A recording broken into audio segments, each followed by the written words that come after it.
Okay, so let's take a look at how the global definition compares to the local definition.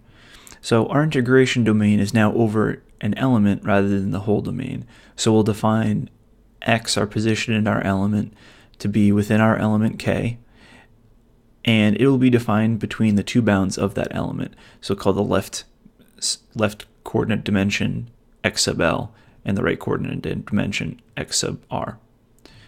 So if we have our element here, then so this is our local element, an element k. This is x sub l here, and this is x sub r over here.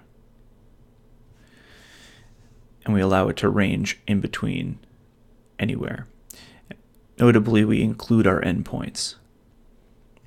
So to reduce our smoothness requirements on our flux, we integrate by parts the second term. So this component right here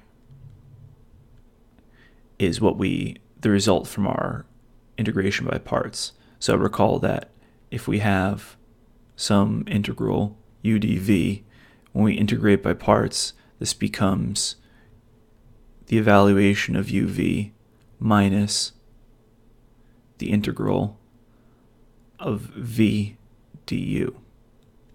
So essentially we swap which term is being differentiated with respect to.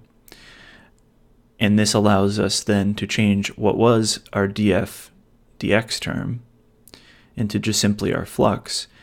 And now our weighting function, which again we still haven't decided what it is yet or described it, will now be differentiated. So this means that we can have potential discontinuities in our flux within our element without blowing up our differential here.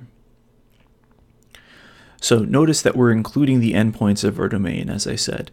So when we look at that second piece of or the first piece of our integration by parts, it's present in here in comparison to the finite element method typical approach where we require our solution to vanish at the boundaries.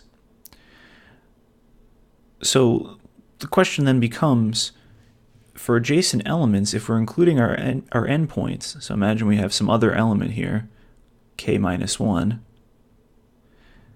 this likewise includes the same endpoint. So this has some sort of approximation in there, and this has some sort of approximation, and they overlap at that endpoint. So the question becomes, isn't our solution then at that point multiply defined?